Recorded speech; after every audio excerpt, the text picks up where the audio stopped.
Hi friends, welcome back to JN2 Updates and 2024 to 2025 కి సంబంధించి NPTEL course update అనేది తెలుసుకుందాం.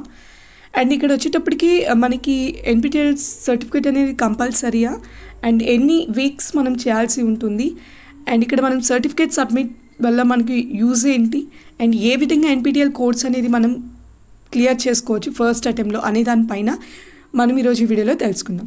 NPTEL కోర్స్ అనేది కంపల్సరీ చేసింది మన యూనివర్సిటీ అండ్ ఇది వచ్చేటప్పటికి R20 రెగ్యులేషన్ నుంచి ఈ రూల్ అనేది తీసుకురావడం జరిగింది.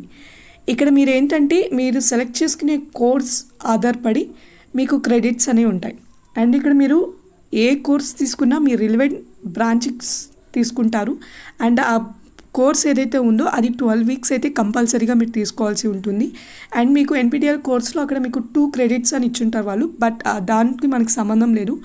యూనివర్సిటీ అయితే 3 క్రెడిట్స్ మేము ఇస్తాము అండ్ మీరు NPTEL కోర్స్ కంప్లీట్ చేసి అది కూడా 12 వీక్స్లో అండ్ సర్టిఫికేట్ అనేది సబ్మిట్ చేస్తే మేము మీకు 3 క్రెడిట్స్ ఇస్తాము అని చెప్పి యూనివర్సిటీ అయితే చెప్పడం జరిగింది. బట్ NPTEL సర్టిఫికేట్ అయితే కంపల్సరీగా మీరు సబ్మిట్ చేయాల్సి ఉంటుంది మీ కాలేజెస్లో.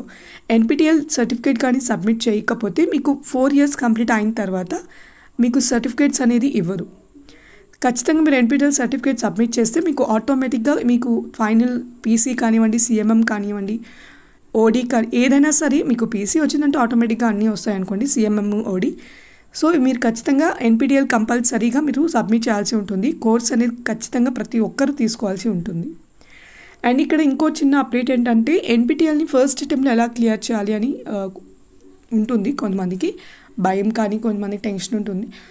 సో ఏంటంటే ఇక్కడ NPTEL మీకు అసైన్మెంట్స్ అనేవి పెడతారు. అంటే మీ రిజిస్ట్రేషన్ అయిన తర్వాత వాళ్ళు క్లాస్ స్టార్ట్ చేసినప్పుడు అండ్ మీకు వాళ్ళు PDFs ద్వారా కానీ PPT కానివ్వండి లేదా వీడియోస్ కానీ అలా మీకు మెయిల్స్కి అలా పంపిస్తూ ఉంటారు. సో అవి మీరు జాగ్రత్తగా మెయింటైన్ చేసి అలాగే మీకు అసైన్మెంట్స్ అనేవి పెడతారు వాళ్ళు. ఈ NPTEL స్టార్టింగ్ నుంచి ఎండింగ్ లోపల కొన్ని అసైన్మెంట్స్ అనేవి జరుగుతాయి. ఆ అసైన్మెంట్స్ అనేది మేబీ థియరీ అయినా అయి ఉండొచ్చు, లేదు అనుకుంటే what ever it maybe bits రూపంలో అయినా ఉండొచ్చు. బట్ ఏదైతే అసైన్మెంట్స్ వాళ్ళు ఇస్తున్నారో అవి కూడా మీరు జాగ్రత్తగా పెట్టుకోవాల్సి ఉంటుంది. ఎందుకంటే మనకి ఫైనల్ NPTEL ఎగ్జామ్స్లో మ్యాక్సిమం 20 to 30 క్వశ్చన్స్ అనేవి మనకి ఈ అసైన్మెంట్స్ క్వశ్చన్సే మ్యాక్సిమం కనబడుతుంటాయి. 20 to 30 క్వశ్చన్స్ అయితే ఖచ్చితంగా వస్తాయి. అండ్ ఇంకా మిగతాది మనం ఎలా ప్రిపేర్ అవ్వాలి అంటే వాళ్ళు ఇచ్చే PPTs లేదా వీడియోస్.